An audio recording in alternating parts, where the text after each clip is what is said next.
ठीक है, तो आज अपन स्टडी करेंगे इक्विलिब्रियम मैकेनिक्स के अंदर इक्विलिब्रियम क्या होता है, ये स्टडी कर रहे हैं अपन। ठीक है, तो इक्विलिब्रियम जो है फर्स्ट टाइप का जो इक्विलिब्रियम है उसको बोलते हैं स्टैटिक इक्विलिब्रियम।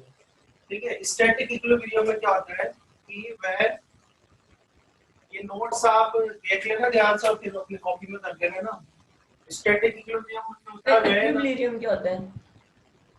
इक्विलिब्रियम मतलब होता है बैलेंस कंडीशन, बैलेंस होना। इक्विलिब्रियम मतलब होता है बैलेंस। ठीक है, अभी आपको समझ में आ जाएगा, मैं लिख रहा हूं देखो। जैसे इक्विलिब्रियम में स्टैटिक इक्विलिब्रियम की बात करें तो इसमें क्या आएगा, व्हेन अ बॉडी रिमेन्स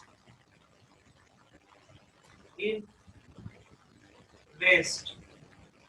ठीक है, आपके जो है ना उधर म्यूट कर लेना आप ना, आपके साउंड में डिस्टरबेंस आ रही है, नहीं तो रिकॉर्डिंग दिखते बैठना। देखो, when a body remains in rest under the action of system of forces. ठीक है, सिस्टम ऑफ फोर्स तो हमने पढ़ ही लिया, सिस्टम ऑफ फोर्स तो मैंने पढ़ा दिया ना आपको। तो when a body remains in rest under the action of system of forces, system of force लिख देता हूं मैं, सिस्टम ऑफ फोर्स। ठीक है, तो जो इक्विलिब्रियम होगा उस इक्विलिब्रियम को क्या बोलेंगे, स्टैटिक इक्विलिब्रियम। ठीक है, when a body remains in rest under the action of system of forces. System of forces मतलब बहुत सारे फोर्सेस लग रहे हैं। हाँ, जल्दी देख लो भाई, मैंने टॉपिक स्टार्ट कर दिया है, बहुत इंपॉर्टेंट टॉपिक है ना। आज हम स्टडी कर रहे हैं इक्विलिब्रियम, और अब मैं क्या थोड़े थोड़े टॉपिक ही ले करूंगा ताकि आपको भी ज्यादा वो नहीं लगे कि ज्यादा ओवर हो रहा है। ठीक है, आज हम बात कर रहे हैं इक्विलिब्रियम की। तो मैकेनिक्स के अंदर इक्विलिब्रियम क्या होता है, तो मैकेनिक्स में जो इक्विलिब्रियम है वो दो टाइप का होता है, एक होता है स्टैटिक इक्विलिब्रियम, दूसरा होता है डायनामिक इक्विलिब्रियम। तो दोनों की वन बाय वन बात करेंगे अपन। सबसे पहले बात करें स्टैटिक इक्विलिब्रियम। स्टैटिक का मतलब होता है रुका हुआ, रेस्ट। ठीक है, तो अगर कोई, जैसे मैंने कल आपको एग्जांपल बताया था ना कि under the action of force, system of force, if a body remains in rest, body किस में रहती है, रेस्ट में। जैसे आप किसी टेबल पे बैठे होंगे, उस टेबल पे कोई बुक रखी होगी। ठीक है, तो उस बुक पे बहुत सारे फोर्सेस लग रहे होंगे, नंबर ऑफ फोर्सेस, एक से ज्यादा फोर्स लगते हैं, तो उसको क्या बोलते हैं, सिस्टम ऑफ फोर्स, यही बोलते हैं ना। तो नंबर ऑफ फोर्सेस एक्ट कर रहे होंगे उस बुक के ऊपर, पर वो बुक किस में है, रेस्ट में। तो कौन सा इक्विलिब्रियम होगा वहां पे, बताओ कौन सा इक्विलिब्रियम स्टैटिक। होगा, स्टैटिक। स्टैटिक इक्विलिब्रियम होगा। स्टैटिक। स्टैटिक। समझ में आई बात, नहीं आई, उसको हम बोलेंगे static yes yes. Yes sir. Equilibrium. अब ध्यान से देखो, मैं आपको बहुत इंपॉर्टेंट चीज बता रहा हूँ। तो ये तो बात हो गई स्टैटिक इक्विलिब्रियम होता क्या है, कि under the action of system of force a body remains in rest. ठीक है, अब जैसे ही आप ये आइडेंटिफाई करोगे कि जो आपको क्वेश्चन दिया गया हुआ है डायनेमिक्स में, वो स्टैटिक इक्विलिब्रियम का है या डायनामिक इक्विलिब्रियम का क्वेश्चन है। ठीक है, तो जैसे ही आप ये नोटिस करोगे तो आपको उसकी कुछ इक्वेशन बनानी पड़ेगी, क्योंकि फिजिक्स में कुछ भी आपको फाइंड आउट करना है तो आपके पास कोई मैथमेटिकल इक्वेशन होनी चाहिए। तो वो मैथमेटिकल इक्वेशन कैसे मिलेगी, वो मिलेगी आपको कंडीशन ऑफ, ये कंडीशन आपको लगानी पड़ेगी। ये नोट्स बहुत अच्छे से लिख लेना भाई, और अभी हाथों हाथ ही साथ साथ डेली लिखते हुए चलना, तो दिक्कत नहीं आएगी। तो यहाँ लिखेंगे हम कंडीशन ऑफ स्टैटिक, ये इक्विलिब्रियम लिखा हुआ है। ये जो इक्विलिब्रियम है इसको मैं शॉर्ट में ऐसे लिखता हूँ, ई क्यू की पावर m। ठीक है, तो आप ध्यान रखना, ये इक्विलिब्रियम लिखा हुआ है। तो कंडीशन ऑफ स्टैटिक इक्विलिब्रियम, तो कंडीशन ऑफ स्टैटिक इक्विलिब्रियम जो है दो है, ये दो में से फर्स्ट वाली जो है, coplanar coplanar concurrent system of force. तो coplanar concurrent system of force अगर है तो आपको ये कंडीशन लगानी जो मैं बता रहा हूँ। तो coplanar concurrent system of force के लिए क्या करोगे आप, summation of fx is equal to 0। ये इसको बोलते हैं समीशन। तो समीशन मतलब ये समीशन और fx, समीशन fx का क्या मतलब हुआ कि algebraic sum of forces in x axis पर, वो क्या होना चाहिए आपके 0। ठीक है, समीशन ऑफ fx का मतलब algebraic sum of forces in x axis is equal to 0। फिर आपको लगाना है summation fy is equal to 0। fy मतलब होता है एल्जेब्रिक सम ऑफ, यहाँ पर भी मैं ऑन लिख now all forces in y axis is equal to 0। मैं आपको अभी एक डेमोन्स्ट्रेट करके भी बताऊंगा एक प्रॉब्लम। समीशन का साइन क्यों यूज होता है सर? सबमिशन का साइन मतलब एक से ज्यादा क्वांटिटीज आपको सम करनी है। मान लो एक्स एक्सिस पर 10 फोर्सेस लग रहे हो, तो 10 फोर्सेस को आप एल्जेब्रिकली सम करोगे ना, तो इसलिए सबमिशन का साइन लगाया हुआ है वहां पर। अभी यहाँ पर ऐसे तो लिख नहीं सकता मैं 1 2 3 4 ऐसे, मैं एक बार में ऐसे बताया कि सबमिशन fx इक्वल टू 0। ठीक है, मैथमेटिक्स में आता है ये। तो अभी आपको ये समझना है कि सबसे पहले आप क्या करोगे, वो मैं स्टेप्स तो जब मेरा ये फंडामेंटल पूरा हो जाएगा तो आखिर में मैं स्टेप्स तो आपको लिखाऊंगा ही सही। और क्या होता है, जैसे आपको कोई क्वेश्चन दिया, यहाँ देखो मैं आपको बताता हूँ। जैसे आपको क्वेश्चन दिया कि एक बुक है 50 किलोग्राम मास की एक बुक है, वो एक टेबल पे फ्रिक्शनलेस टेबल पे रखी हुई है। आपको एक क्वेश्चन दिया इस तरह से कि 50 किलोग्राम मास की एक बुक, ये बुक है 50 किलोग्राम मास की, तो 50 किलोग्राम मास की बुक एक फ्रिक्शनलेस टेबल पे रखी हुई है, ये फ्रिक्शनलेस टेबल पे रखी हुई है। तो आप बताओ कि टेबल से इस पे कितना रिएक्शन फोर्स लग रहा है। आपसे क्वेश्चन, ये तो सिंपल सा क्वेश्चन बता रहा हूँ आपको। तो आपसे पूछेगा कि बताओ कि कितना रिएक्शन फोर्स लग रहा है, रिएक्शन फोर्स की वैल्यू बताओ। ठीक है, तो कैसे नहीं, मैं सिर्फ एक एग्जांपल दे रहा हूँ, ध्यान से सुनो। तो आप क्या करोगे, वॉइस वगैरह क्लियर है ना? तो आप क्या करोगे, ध्यान से देखो। थोड़ी सी वॉइस सर, वॉइस थोड़ी सी मतलब कभी कभी हैंग हो रही है। और सर बोर्ड भी थोड़ा सा, अभी बीच में बोर्ड भी कभी चेंज हो रहा है। नेटवर्क डिस्टर्ब हुआ था बीच में। हाँ चलो ठीक है, तो आप क्या करोगे क्वेश्चंस में, सबसे पहले आप क्या देखो, मैं ये स्टेप्स आपको लास्ट में सब लिखा दूंगा, तो अभी तो बस देख लो आप। सबसे पहले क्या करते हैं अपन, एक्सिस डिफाइन करते हैं। ये एक्सिस आपने डिफाइन कर दी, फिर एक्सिस डिफाइन करना मतलब ये प्लस एक्स माइनस एक्स, इसको प्लस वाई करा, इसको माइनस वाई करा, इसको ओ कर दिया। तो क्या करते हैं, जो क्वेश्चन आपको दिया हुआ है उस क्वेश्चन के सबसे पहले तो अपन एक्सिस बना लेते हैं उसके अंदर, जो अपना फ्रेम ऑफ रेफरेंस होता है। उसके बाद उसमें फोर्सेस शो करते हैं। तो जैसे आपने फोर्सेस शो करे, तो मैंने क्या बोला, सबसे पहले इसका वेट होगा, वेट कितना हो जाएगा mg, mg मतलब 50 into 10, 50 into 10 मतलब 500 न्यूटन। तो सबसे पहले तो आप क्या करोगे, उसका वेट कर दोगे, वेट की वजह से रिएक्शन फोर्स लगेगा ऊपर की तरफ, तो ये रिएक्शन फोर्स लगा दिया आपने आर ऊपर। इतना काम आप कर दोगे। इतना काम करने के बाद इसका आपको क्या बनाना है, फ्री बॉडी डायग्राम। तो आप जब इसका फ्री बॉडी डायग्राम बनाओगे, तो देखो इसको उठा के सिर्फ इसकी बॉडी हटा देनी है, तो ये O पॉइंट आ जाएगा। नीचे की तरफ कितना आ जाएगा, W is equal to 500 newton. ऊपर की तरफ क्या जाएगा, R, ये क्या आ जाएगा प्लस एक्स, ये आ जाएगा माइनस एक्स, ये आ जाएगा प्लस वाई, ये आ जाएगा माइनस वाई। ये कर लोगे आप, इतना कर लेंगे। इतना करने के बाद अब आपको पता करना है कि ये कैसा सिस्टम ऑफ फोर्स है। तो कैसा सिस्टम ऑफ फोर्स है, ये कोप्लेनर कॉन करंट है या कोप्लेनर भी और कॉन्करेंट भी है। कोप्लेनर तो होगा ही, मैंने तो ये आपसे कही थी कि 100% कोप्लेनर तो होगा ही सही, तो उसको तो चिंता मत करो आप। आपको चेक करना है कि कौन करंट है कि नहीं है। तो कौन करंट है, ये एक ही पॉइंट पे लग रहा है। हाँ सर है सर, कौन करंट है, तो आपको ये कौन करंट है। हाँ, तो फिर क्या करना है, आपको ये कंडीशन लगानी है। तो ये कंडीशन क्या है, summation of fx is equal to 0। Summation fx is equal to 0 का मतलब होता है एक्स एक्सिस पर लगने वाले सारे फोर्सेस का अलजेब्रिक सम 0 होना चाहिए। अभी इस केस में तो अपने एक्स एक्सिस पे कोई फोर्स ही नहीं है, नहीं है ना एक्स एक्सिस पर कोई भी फोर्स, तो ये तो अभी यहाँ लगेगा नहीं। दूसरी कंडीशन अपनी कहती है कि summation fy is equal to 0। तो summation fy is equal to 0 का मतलब होता है एक्स एक्सिस पर y एक्सिस पर लगने वाले सारे फोर्सेस का अलजेब्रिक सम 0 होना चाहिए। तो अलजेब्रिक सम का क्या मतलब है, आपको ये लग रहा होगा कि अलजेब्रिक सम क्या होता है। अलजेब्रिक सम तो सबसे आसान है, जो प्लस में जा रहा है वो प्लस का, जो माइनस में जा रहा है वो माइनस का। समझ में आया? ये प्लस में जा रहा है तो प्लस का आ जाएगा, प्लस का r, जो माइनस में जा रहा है वो माइनस का आ जाएगा, तो माइनस का w इज इक्वल टू 0। तो आपसे पूछा था तो r इज इक्वल टू कितना आ जाएगा, w, यानी कि कितना आ जाएगा आंसर आपका 500 न्यूटन। समझ में आया? समझ में आया भाई दोनों को? Yes sir. क्यों चिन्ह में? यस सर आ गया। तो बस इसलिए मैं आपको इसलिए फंडामेंटल सिखा रहा हूँ। फ्री बॉडी डायग्राम एक्सिस बनाना मैंने सिखा दिया, साइन कन्वेंशन फिर और बता, साइन कन्वेंशन में सिखा दिया और सिखा दूंगा आपको। तो free axis frame of reference मैंने आपको सिखा दिया, फ्री बॉडी डायग्राम बनाना मैंने आपको सिखा दिया। ठीक है, उसके बाद ये कंडीशन ऑफ इक्विलिब्रियम में आपको सिखा ही रहा हूँ, और कंडीशन ऑफ इक्विलिब्रियम होने के बाद मैं आपको स्टेप्स दिखा दूंगा, उसके बाद अपन न्यूमेरिकल करना चालू करेंगे। कोई सा भी न्यूमेरिकल दे रखा हो आप सारे न्यूमेरिकल कर सकते हो, फिर डायनामिक्स के जो भी क्वेश्चन आपके पास आएंगे। सर एक स्क्रीनशॉट ले लें इसका। सर साइन कन्वेंशन क्या होता है?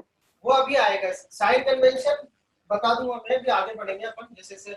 ये सारे नोट्स में इसलिए मैं कह रहा हूँ कि क्वेश्चन तो होते ही इंपॉर्टेंट है, और सबसे ज्यादा इंपॉर्टेंट है ये जो मैं आपको सिखा रहा हूँ, ये बहुत इंपॉर्टेंट है। अगर ये आपको आता है ना तो आप कोई से भी क्वेश्चन कर लोगे बहुत आसानी से। ठीक है, तो स्क्रीनशॉट ले लो, मैं इधर वाला इरेज कर दूंगा इस साइड वाला, बाकी तो बोर्ड पे ही रहेगा। ठीक है, सर तो ले मैंने लिया। हाँ तो मैंने आपको ये सर ले सिखाया लिया। कि इक्विलिब्रियम दो टाइप का होता है, एक होता है स्टैटिक इक्विलिब्रियम, दूसरा होता है dynamic equilibrium.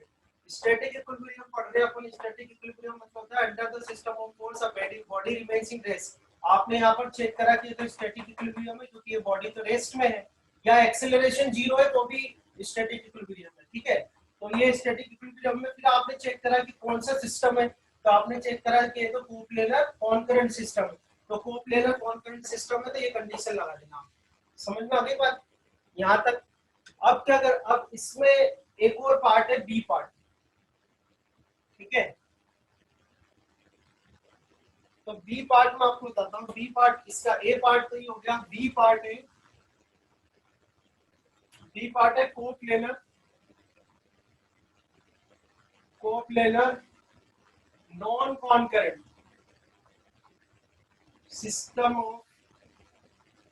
Of force, system of force.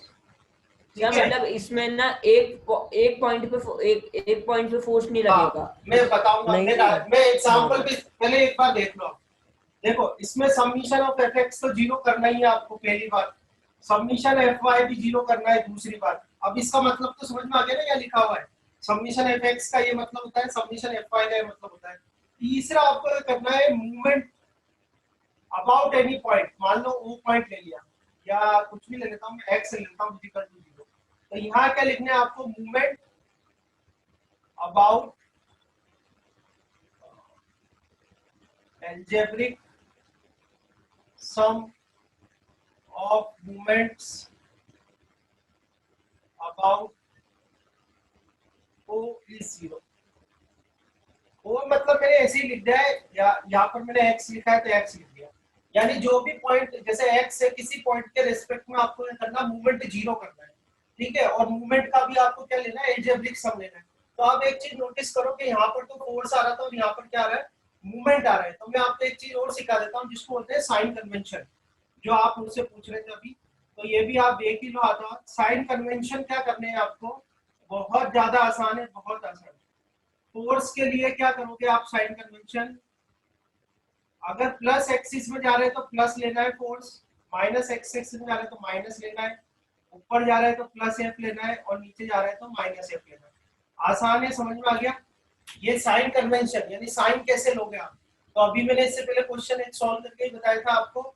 ऊपर की तरफ अगर कोई फोर्स जा रहा है तो प्लस का लेना, नीचे की तरफ कोई फोर्स जा रहा है तो माइनस का, राइट साइड जा रहा है तो प्लस का, और लेफ्ट साइड जा रहा है तो माइनस का। बहुत आसान है। ठीक है, क्लियर है?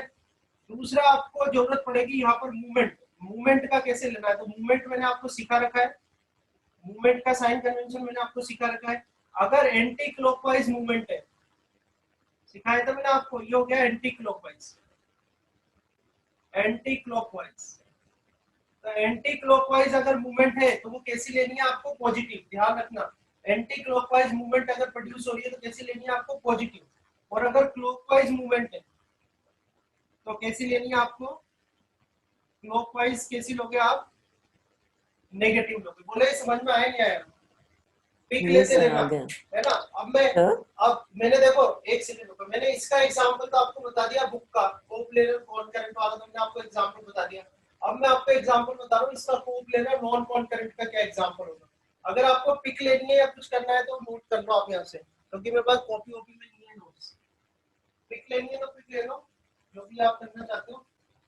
ठीक है, अब मैं आपको एक क्वेश्चन बताता हूँ, इस पे बेस पहले आप देखो, चेक करना। जैसे आपको एक क्वेश्चन दिया है कि एक बीम है, ठीक है, इस तरीके एक बीम है, और इस बीम में ऊपर की और इसकी यहाँ पर डिस्टेंस जो है इधर से 20 मीटर की डिस्टेंस है। 20 मीटर की डिस्टेंस पे ऊपर की तरफ फोर्स लग रहा है 50 न्यूटन का, या थोड़ा कम ऐसे ले लेते हैं, ये डिस्टेंस 10 मीटर ले लेते हैं और फोर्स लेते हैं 20 न्यूटन का। ठीक है। तो आपको बताना है कि ये जो पॉइंट है यहाँ पर, ये एक पॉइंट है ए पॉइंट और ये बी पॉइंट है। तो ध्यान से समझना यहाँ पर क्या हो रहा है इस क्वेश्चन में। एक बीम है, बीम अपने घरों में भी डली होती है, पहले आपने देखा होगा कंस्ट्रक्शन करते हैं तो बीम डलती है, ठीक है ना। एक बीम है इस तरीके की, उस बीम की जो यहाँ से ए पॉइंट से डिस्टेंस है 10 मीटर पर एक फोर्स लग रहा है 20 न्यूटन का। अब ये 20 न्यूटन का फोर्स ऊपर की तरफ एक्ट कर रहा है, तो ये 20 न्यूटन का ऊपर एक्ट कर रहा है, पर ये तो स्टेशनरी है, यानी ये जो बॉडी है ये तो स्टेशनरी है, ऐसा तो है नहीं 20 न्यूटन से ऊपर जा रही है, ठीक है, ऐसा कुछ नहीं हो रहा। तो क्या होगा, ये ऐसा क्यों नहीं हो रहा, क्योंकि यहाँ पर एक रिएक्शन फोर्स लग रहा है आर, ये रिएक्शन फोर्स लग रहा है आर। आपसे पूछा कि इस रिएक्शन फोर्स की वैल्यू क्या होगी, तो आपको क्या करना है, सबसे 20 न्यूटन। पहले एक सेकंड पहले आपको ये चेक करना है कि ये जो सिस्टम है, ये जो सिस्टम है या ये कैसा है, मतलब ये कोप्लेनर कौन करंट है या कोप्लेनर नॉन कौन करंट है, बताओ। Sir coplanar non current non कौन करंट है ये, ठीक है। ये क्या है, कोप्लेनर नॉन कौन करंट। तो आपको क्या ये कंडीशन लगानी है, तो सबसे पहले सब्मिशन ऑफ fx 0 कर लो। तो fx 0 करके देखो, x पर तो कुछ है ही नहीं इसमें, इस पर x पर कोई फोर्स है क्या, x पर तो कोई फोर्स ही नहीं है। फिर क्या करना है आपको दूसरा, अच्छा इसका फ्री बॉडी डायग्राम अगर मैं बनाना चाहूँ तो फ्री बॉडी डायग्राम कैसा बनेगा, ये यार कंफ्यूज हो जाओगे, ऐसे ही सॉल्व हो रहा है। देखो सबमिशन fy करो, fy सबमिशन fy करके देखो, fy करोगे तो जो ऊपर जा रहा है वो प्लस का और जो नीचे जा रहा है वो किसका होगा, माइनस का। क्यों माइनस का। सबमिशन fy अगर मैं 0 करूं तो जो ऊपर जा रहा है वो प्लस का, जो नीचे जा रहा है वो माइनस का, माइनस r इक्वल टू कितना 20 न्यूटन। आया समझ में। तो इस तरह से आपके पास क्या है, प्रोसीजर हो जाएगा, उस प्रोसीजर से आपको सॉल्व करना है। मैं एक क्वेश्चन और देता हूं आपको, इधर देखना, देखो एक क्वेश्चन और बता रहा हूं, पहले इसको बताना कि किस तरीके का क्वेश्चन है। तो ये हाँ बोलो सर, अगर ये क्वेश्चन है, ये 10 मीटर इसकी हाइट है और वो 20 न्यूटन की फोर्स लग रही है, तो पूछा कि ए के परपेंडिकुलर इस वो क्या क्या है सर, ये इस बीम को आने में इस ए के परपेंडिकुलर इस बीम को आने में कितना टाइम लगेगा, मतलब ये स्ट्रेट कब होगी। तो डिपेंड करेगा क्वेश्चन में वैल्यू क्या क्या गिवन है, उससे कर सकते हो। अभी मैं आपको सिखा रहा हूँ फोर्स कैसे फाइंड आउट करोगे। इससे पहले जो आप चैप्टर पढ़ रहे थे काइनेमेटिक्स, उसमें फोर्स थोड़ी ना आ रहा था कहीं पर भी, है ना। तो वो भी क्वेश्चन ले लेंगे एक बार, जो मैं सिखा रहा हूँ पहले देख लो आप, है ना।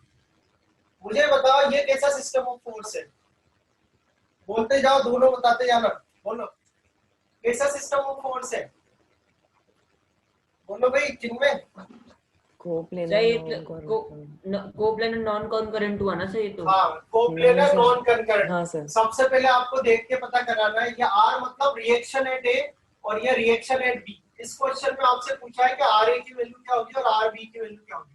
तो आपको क्या करना है, सबसे पहले तो ये कौन सा सिस्टम है, कोप्लेनर नॉन कॉन्करेंट, आपको पता करना है। उसके बाद ये कंडीशन लगानी है। तो देखो summation of fx equal to 0, कुछ आएगा क्या, बोलो इधर कुछ आएगा क्या, सब्मिशन fx इक्वल टू 0 में लगाऊंगा तो इधर कुछ आएगा क्या, बोलो भाई। यस और नो, जीरो ही होएगा, जीरो ही होएगा, कुछ भी नहीं आएगा तो कि x पर तो कुछ है ही नहीं, x पर तो कुछ है ही नहीं, तो कुछ नहीं आएगा यहाँ पे। फिर summation of fy equal to 0 करो, तो बोलो fy इक्वल टू 0 कितना आएगा, अपन को एक फोर्स लेना पड़ेगा। मैं यहाँ पर एक फोर्स ले लेता हूँ। सर इसका फ्री बॉडी डायग्राम बताइए ना, थोड़ा सा कंफ्यूजिंग लग रहा है सर ये। इसका फ्री बॉडी डायग्राम आप इसका कैसे इसका बनाओगे, अगर आप तो बना, वो भी बन जाएगा, कोई दिक्कत नहीं है। देखो पहले 1 मिनट में पूरा कर दो। ये 2 मीटर का फोर्स लगना है, इसका फ्री बॉडी डायग्राम बनाते हैं जैसा आप कह रहे हो। तो यहाँ पर हम किसकी स्टडी कर रहे हैं, इस बीम की। तो इस बीम को बना लेना, इस बीम में यहाँ पर RA लगा देना, यहाँ पर RB लगा देना, ठीक है। इनके बीच की डिस्टेंस आएगी 10 मीटर, ठीक है। उसके अलावा एक ये 20 न्यूटन का फोर्स लग रहा है, ये लग जाएगा, और यहाँ से यहाँ तक की डिस्टेंस आ जाएगी 2 मीटर। ये इसका फ्री बॉडी डायग्राम। इसमें बीम नहीं बनाएंगे, सिर्फ एक लाइन बना देंगे बीम को रिप्रेजेंट करने के लिए। सब समझ में आया चिन्मय? तो ये 2 मीटर क्यों लिखा सर, ये 2 मीटर की क्या मतलब, इसका ये एक फोर्स लग रहा है, क्या है, एक फोर्स लग रहा है, 20 एक न्यूटन तो force- समझ में आ गया सर। डिस्टेंस 2 है ना, मीटर की डिस्टेंस अभी आएगा समझ में। अभी देखो क्वेश्चन कब मैं करूंगा। आप देखो समीशन ऑफ Fy के लिए क्या करूंगा बताओ, क्या इक्वेशन आएगी यहाँ पर। समीशन Fy की क्या इक्वेशन आएगी बताओ, बोलो दोनों देख के बताओ। ये इसका फ्री बॉडी डायग्राम है, इसका फ्री बॉडी डायग्राम है। तो समीशन Fx तो कुछ आएगा ही नहीं क्योंकि x पर तो कुछ है ही नहीं, और summation Fy is equal to 0। तो ये वाली कंडीशन लगाऊंगा तो क्या आएगी इक्वेशन बताओ। जैसे यहाँ पर इक्वेशन लिखी थी ना, क्या इक्वेशन आएगी बोलो। RA plus RB is equals to 20 Newton. हाँ आप बोलो चिन्ह में समझ में आया। जो ऊपर जा रहे हैं वो प्लस के, तो यानी कि RA प्लस RB, और जो नीचे आ रहा है Yes, वो sir. माइनस का, तो यानी कि 20 इक्वल टू 0। तो यहाँ से आपके Yes, पास आ sir. जाएगा RA plus RB equal plus RB equal 20 Newton. ये आ गई हाँ, एक sir. इक्वेशन। ठीक है, तो आपने दो कंडीशन तो लगा दी। तीसरी कंडीशन क्या है?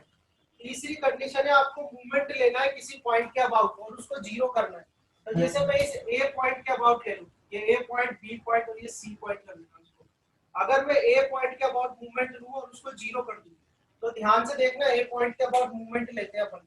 तो मूवमेंट मैंने सिखाया था आपको, मूवमेंट का फॉर्मूला क्या होता है? Moment is equal to distance into force. Moment is equal to force into perpendicular distance,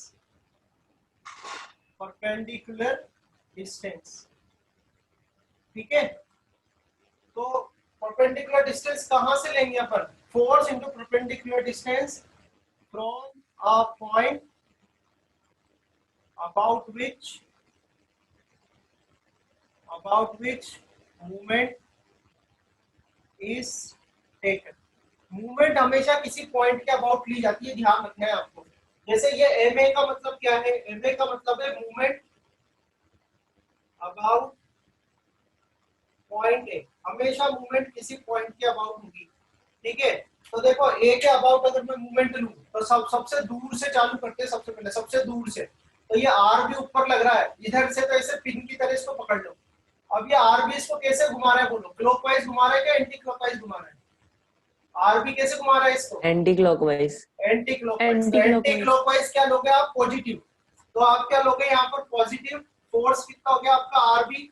और ए के अबाउट ले रहे हो तो ए से यहाँ तक की परपेंडिकुलर डिस्टेंस कितनी है? 10।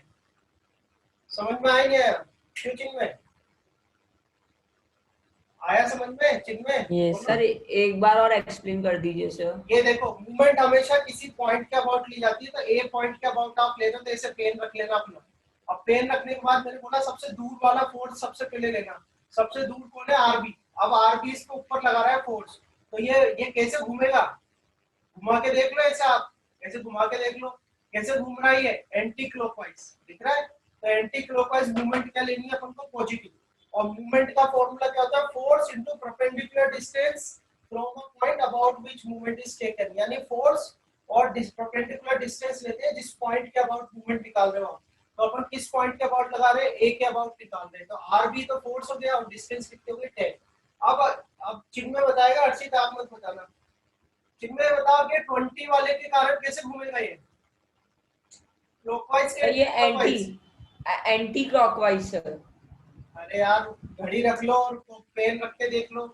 ये ऊपर से फोर्स लग रहा है तो कैसे घूमेगा? यूं घूमेगा ना। हाँ, क्लॉकवाइज हुआ ना भाई ये। तो क्या आएगा? माइनस फोर्स की वैल्यू कितनी है? 20 और डिस्टेंस कितनी है? 2। समझ में आया? यस समझ में आया? ठीक है, अब तीसरा फोर्स कौन है? R A. इस आर ए की वजह से कितनी मूवमेंट होगी बताओ चिन्ह में। आर ए जो फोर्स है इसकी वजह से मूवमेंट कितनी होगी सर? 10। कैसे निकालोगे मूवमेंट का तो फॉर्मूला? मैं बताऊं, हाँ बोला अर्षित, कितनी होगी? RA into 10 metre. 10 कैसे होगी? आप किस पॉइंट के सर अबाउट? आप मैं बताऊं सर? हाँ बोलो सर क्योंकि सर ऊपर से मतलब रिएक्शन फोर्स 20 न्यूटन लग रहा है, तो सर नीचे से इससे अपन कोई को मतलब पता नहीं। चल। इधर अरे इधर देखो, मूवमेंट का फॉर्मूला होता है फोर्स इनटू डिस्टेंस। और डिस्टेंस आपको कहां से लेनी है? जिस पॉइंट के अबाउट मूवमेंट ले रहे हो आप। अब यहाँ पे किस पॉइंट के अबाउट मूवमेंट ले रहे हो आप? ए पॉइंट के। तो ए पॉइंट से आर ए की डिस्टेंस कितनी है? ए पॉइंट से आर ए की डिस्टेंस कितनी है बोलो? 2 मीटर 2 मीटर। आरबी की अच्छा 10 मीटर। आरबी की डिस्टेंस ए से 10 मीटर। अरे इधर देखो, आरबी की डिस्टेंस ए से 10 मीटर थी। 20 न्यूटन की डिस्टेंस ए से 2 मीटर थी, तो आर ए की डिस्टेंस कितनी है ए पॉइंट से? अरे ये तो ए पर ही लग रहा है ना, आर ए 0 मीटर। अरे जीरो जीरो होगी ना 0 भाई, वो तो मीटर। ए पर ही तो लग रहा है वो। जीरो हाँ। होगी क्या नहीं होगी? वो तो ए पर ही लग रहा है होगी ना। सर। अब भाई ये Yes, B sir. B point और इसके बीच की डिस्टेंस 10 मीटर थी, ए और सी के बीच में 2 मीटर थी, तो ये 2 मीटर ले लिया, ये 10 मीटर ले लिया। अब ये तो इसी पर ही लग रहा है, तो इससे आपको क्या पता चला कि जिस पॉइंट के अबाउट आप मूवमेंट ले रहे हो, अगर उसी पे ही फोर्स लग रहा हो तो उससे कोई भी मूवमेंट नहीं आती। क्यों? क्योंकि डिस्टेंस नहीं कितनी हो होगा। जाएगी इसकी? जीरो हो जाएगी। समझ में आई नहीं आई बात? Yes sir. समझ में आया? फिर पढ़ना और सीखना आ जाएगा, कोई दिक्कत नहीं है। तो आर ए जो है इससे कोई मूवमेंट नहीं बनेगी। कभी घर पे वो जो मैंने आपको एक एग्जांपल दिया था ना कि टायर खोलते हैं स्टेपनी से, तो एक बार पास में जाके पकड़ना, मूवमेंट आपकी लगेगी ही नहीं उसके अंदर, आपको दूर से पकड़ना पड़ेगा उसको खोलने के लिए। समझ रहे हो यस बात? सर। क्यों क्यों ऐसा Yes. होता है? क्योंकि Yes, डिस्टेंस कम होती जाती है तो मूवमेंट भी कम होती जाती है, इसलिए होता है ऐसा। और अगर उसी पॉइंट पे जाके आप फोर्स लगा दोगे जिसके अबाउट आप मूवमेंट ले रहे हो, तो मूवमेंट की वजह से जीरो हो जाएगी। तो ये तो जीरो हो जाएगी, इसका कोई मतलब नहीं है। तो अब इसको जीरो कर दो आप, तो यहाँ से आपके पास क्या जाएगा 10 आरबी और इजिकल टू कितना जाएगा 40। तो यहाँ से आरबी इजिकल टू कितना जाएगा 40/10, ये कितना जाएगा आपका 4 न्यूटन आ जाएगा। अब आर भी आ गया तो आर ए आ जाएगा, आर ए कितना आएगा? आर ए इजिकल टू देखो, R A equal to 20 minus R B, यानी कि 20 माइनस 4 यानी कि 16 न्यूटन। समझ में आई नहीं आई बात? तो मैंने आपको दो एग्जांपल बताए, वैसे तो आगे क्वेश्चन सॉल्व कराऊंगा, पर ये इसलिए बता दिया ताकि आपके मन में ऐसा नहीं रहे कि यार क्या सॉल्व करते जा रहे हैं अपन, जो सॉल्व कर रहे हैं फालतू में इतना सारा। समझ में आई बात? तो इसलिए मैंने आपको सिखाया है, ये इस तरह से काम आते हैं। तो मोस्टली तो जितने भी क्वेश्चन आएंगे आपके पास स्टैटिक्स से रिलेटेड, मोस्टली क्या मैं कह रहा हूँ 100%, चाहे 11th की बुक उठा लो, 12th की बुक उठा लो, चाहे जेई की बुक उठा लो, कोई सी बुक उठा लो आप, स्टैटिक इक्विलिब्रियम के जो भी क्वेश्चंस है वो इन दो फॉर्मूले से सॉल्व हो जाते हैं। दो फॉर्मूले मतलब एक तो आपको पता करना है कि कोप्लेनर कॉन्करेंट है या कोप्लेनर नॉन कॉन्करेंट है, उससे आप सॉल्व कर सकते हैं। बोलो कुछ पूछना है तो बताओ। सर तो ये 16 न्यूटन अपन ने क्या निकाला इसका मूवमेंट? मूवमेंट मतलब आप मूवमेंट, अरे यार न्यूटन किसकी यूनिट होती है? ये आर ए फोर्स आर निकाला। या आर ए आर बी निकाला है आपने। आर ए मतलब reaction at A, reaction at A, और आर बी मतलब रिएक्शन एट बी। ठीक है, एक घर बनाया, इधर देखो, एक घर बनाया ऐसा, उस घर की ये दिख रहा है ना आपको, एक घर बनाया, घर की जो छत थी, मैं ऐसे ही एक एग्जांपल दे रहा हूँ आपको, एक घर बनाया, घर की जो छत थी वो जो भी हिस्सा था वो 20 न्यूटन का फोर्स लगा रहा है इस पे। तो आप पिल्लर कितने के लगाओगे कि ये टिकी रहे? आपसे किसी ने पूछा कि पिल्लर कितने के लगाएं कि भाई टिकी रहे, तो पिल्लर जो है वो कितना रिएक्शन, कितना फोर्स होना चाहिए पिल्लरों के पास, कितना कितना फोर्स आ जाएगा? देख लो आप, कितना इतना जाएगा 16 न्यूटन। देखो 16 और 4 को ऐड करो 20 आ रहा है। समझ में आई नहीं यार? ऐसे Yes, मैंने sir. एक एग्जांपल बता दिया आपको, Yes, ऐसे sir. फिर क्वेश्चन आएंगे वो तो जब अपन करेंगे। अभी तो मेरा काम है कि आपको मैं फंडामेंटल सिखा दूं तो सिखा दूं। ये समझ में आई पूरी बात? आप क्या है Yes, sir. Daily Yes. आपको डेली टाइम देना है, आधा घंटा या 40 मिनट। अपन इसलिए मैं अब एक एक सेशन ही पढ़ा रहा हूँ, बस मैं ज्यादा नहीं कर रहा हूँ। तो आपको डेली टाइम देना है, आधा घंटा या 40 मिनट, और डेली रिवाइज करनी है चीजें। ठीक है ना? क्योंकि अब अपना बहुत सारा पोर्शन पूरा होता जा रहा है। अब ये मान लो काफी चीजें कंप्लीट होती जा रही है, दिवाली तक तो बहुत हो जाएगा। समझ में आ गया? पिक ले लिया जो भी आप करते हो? Yes, sir. तो ये तो पूरी स्टोरी मैंने आपको बताई। सर आप रिकॉर्डिंग भेज देना। हाँ यार, कल क्या हुआ, वो मेरा नेट ही खत्म हो गया था, इस वजह से नहीं हो पाई, आज भेज दूंगा। चलो ये मुझे बताओ पहले, समझ में आ गया स्टैटिक इक्विलिब्रियम? ठीक है। Yes, sir. अब देखो मैं आपको अब नेक्स्ट सिखाता हूँ।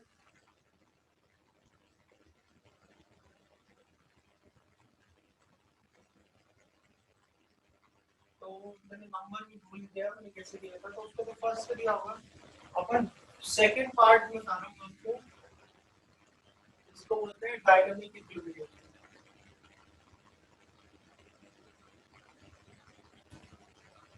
ठीक है, डायनामिक इक्विलिब्रियम क्या होता है? इट इज इक्विलिब्रियम, ये इक्विलिब्रियम लिखा हुआ है, ठीक है, ध्यान रखना। It is a equilibrium in which under the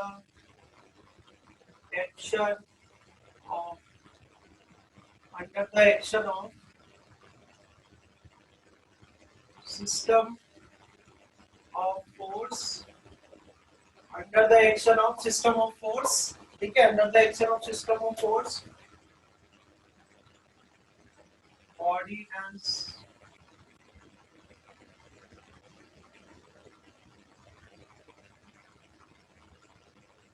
uniform motion, यानी बॉडी जो है वो यूनिफॉर्म मोशन से चलती है, ठीक है। तो अब ये कैसे करोगे आप, तो इसको अपन पता करते हैं। ये तो समझ में आ गया ना, it is a equilibrium in which under the action of system of force body does uniform motion, ठीक है, यूनिफॉर्म मोशन समझते ही हो आप। तो अब इसको करेंगे अपन by Newton second law. Newton second law आपको सबको आता है, ठीक है, याद होगा। न्यूटन सेकंड लॉ होता है F = ma होता है, ठीक है। अब मान लो किसी बॉडी पे बहुत सारे फोर्स लग रहे हैं, बहुत सारे, एक्स पर भी लग रहे हैं, वाई पर भी लग रहे हैं, ढेर सारे फोर्स लग रहे हैं। तो अपन इसी फॉर्मूले से मैं आपको एक फॉर्मूला बना के दे रहा हूँ, ये आएगा summation of F is equal to, लिख दिया मैंने M A, summation of F मतलब net force, algebraic sum of force, तो algebraic sum of force is equal to M A कर दिया। और इसी को मैं क्या लिख सकता हूँ, summation of F minus M A, या ये स्टेप मेरी पहले लिखी थी, summation of F minus M A is equal to 0, ये चीज आ जाएगी, ठीक है। और फिर यहाँ से इसी फॉर्मूले को अपन लिख सकते हैं summation of F is equal to M. तो बस आपको ये ध्यान रखना है, काफी इंपॉर्टेंट है, ये काफी इंपॉर्टेंट है डायनामिक इक्विलिब्रियम का। डायनामिक इक्विलिब्रियम जो होगा, ये कॉन्सेप्ट तो लगेंगे ही, ये आपको पता करना है कि भाई कोप्लेनर है कि कौन करंट सिस्टम, कोप्लेनर कौन करंट है या कोप्लेनर नॉन कौन करंट सिस्टम है, वो तो आपको देखना ही है, वो तो आपको पहले लॉ मैंने बता दिया, उससे देखना है। और यहाँ पर आपको क्या करना है, यहाँ पर आपको बस डायनामिक इक्विलिब्रियम की कंडीशन याद रखनी है, ये डायनामिक इक्विलिब्रियम की कंडीशन है। बोलो, पूछो, समझ में आई बात? सही सर, फोर्स भी एम ए के इक्वल है और सिग्मा फोर्स भी एम ए के इक्वल है। मैं आपको एक ऐसा करता हूँ, एक एग्जांपल बताता हूँ, तभी आपको समझ में आएगा। पर ये ध्यान रखना, आपको मैंने सिखाया आपको, डायनामिक इक्विलिब्रियम की जब भी बात होगी तो ये आपको अप्लाई करना है, net force is equal to mass into acceleration, ठीक है। और इसमें एक इम्पोर्टेंट बात और बता देता हूँ, इम्पोर्टेंट बात ये है कि इसमें साइन कन्वेंशन वो फॉलो नहीं होंगे जो मैंने यहाँ बताए थे। इस केस में जो साइन कन्वेंशन है वो ये है जो मैं यहाँ बता रहा हूँ। साइन कन्वेंशन क्या फॉलो करोगे आप,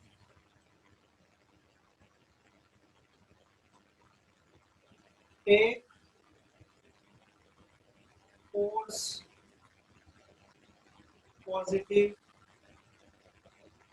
इन द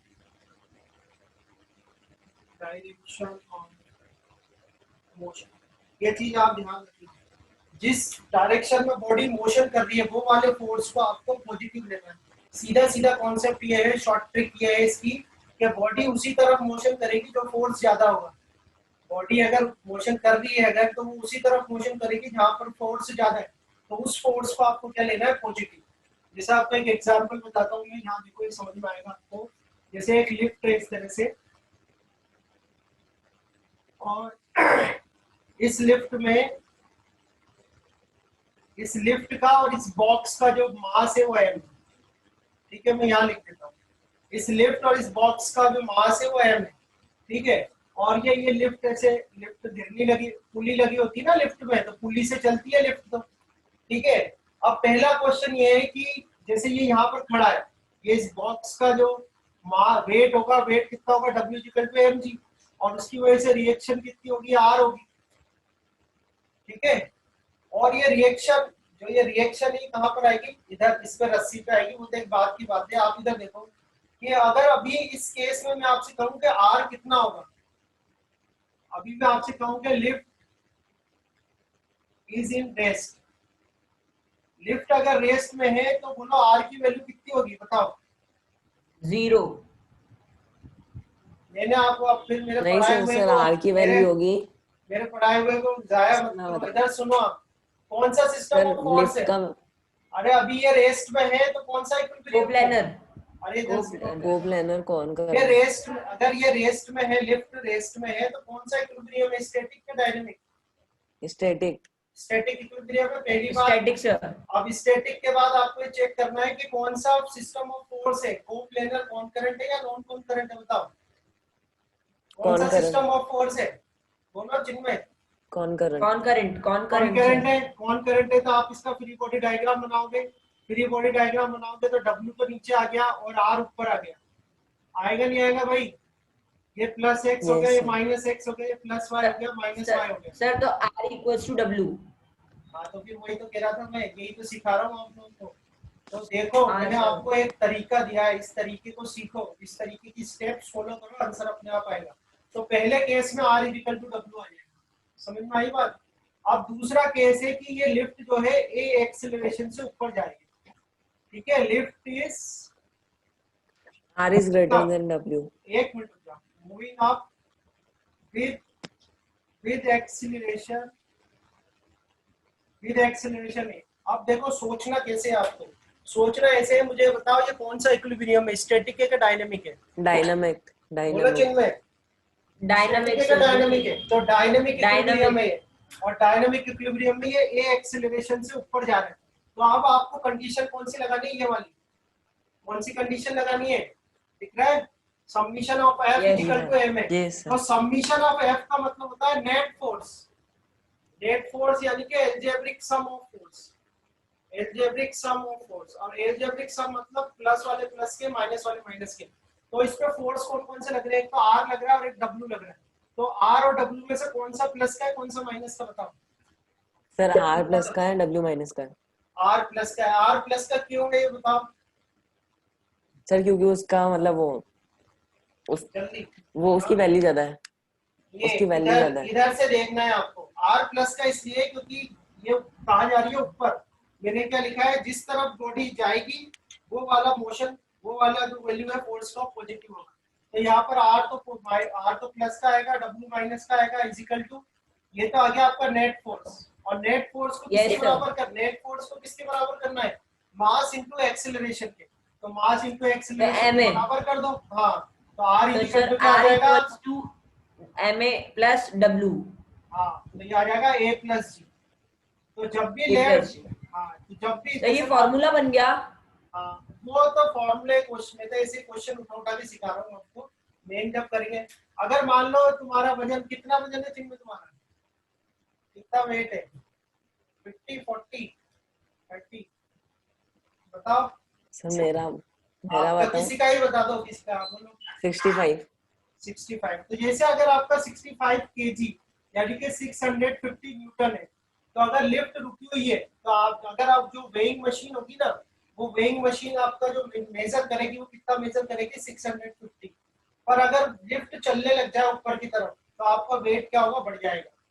वेट क्या होगा, बढ़ जाएगा। इस हिसाब से मुझे बताओ थर्ड केस, अगर लिफ्ट जो है नीचे आ रही हो A एक्सेलरेशन से तो क्या बनेगी, R की वैल्यू बताओ? अगर लिफ्ट A एक्सेलरेशन से नीचे आ रही हो तो R की वैल्यू कितनी आएगी, बोलो? सब minus M MA minus W। हाँ क्या आ जाएगा, A में माइनस, क्यों? MM माइनस की बार आपका W जो होगा वो तो पॉजिटिव हो जाएगा, ठीक है, और Yes, R sir. जो होगा वो माइनस का हो जाएगा और इजिकल टू A में आ जाएगा। तो यहाँ से R इजिकल टू क्या आ जाएगा, W माइनस M में। तो यहाँ से क्या आ जाएगा, M G माइनस A। यानी कि अगर लिफ्ट नीचे आ रही है तो आपका वजन क्या होगा, कम हो जाएगा। और अगर लिफ्ट का तार काट दे तो आप क्या हो जाओगे, लिफ्ट का अगर यहाँ से तार काट दो तो क्या हो जाएगा, फ्री फॉल। गिर जाएंगे। फ्री फॉल होगा, Yes. नहीं होगा? फ्री फॉल में एक्सेलरेशन कितना होता है, किसके बराबर होता है एक्सेलरेशन? 9.8 जी। हाँ ग्रेविटेशनल ग्रेविटेशनल एक्सेलरेशन के बराबर होता है। जब कोई भी बॉडी फ्री फॉल करती है तो उसका एक्सेलरेशन ग्रेविटेशनल एक्सेलरेशन के बराबर होता है। तो यहाँ पर अगर मैं G रख दूं तो G minus G equal to क्या जाएगा, 0। तो रिएक्शन क्या होगा, 0। यानी कि आप ऐसा ऐसा फील करोगे जैसा जो स्पेस क्राफ्ट के अंदर एस्ट्रोनॉट फील करते हैं, वेटलेसनेस, उड़ने लग जाओगे आप लिफ्ट के अंदर, समझ में आई बात? तो वो वेटलेसनेस होगी। तो फिर मेरा मकसद अभी आपको सिखाना था, पिक ले लो, पिक ले लो, बस खत्म करना। सर 1 मिनट बचा है, बोलो। सर अगर आर मतलब लिफ्ट ऊपर जा रही है तो अपना वेट ज्यादा होगा और लिफ्ट नीचे जा रही है अपना वेट कम होगा, कैसा है? सर नहीं ऐसा होगा। क्यों? हाँ ये सर। कर तो दिया, प्रूफ सर कर दिया ऐसा ना क्यों? फिजिक्स से प्रूफ कर दिया, नहीं पता है? यही तो प्रूफ कर दिया।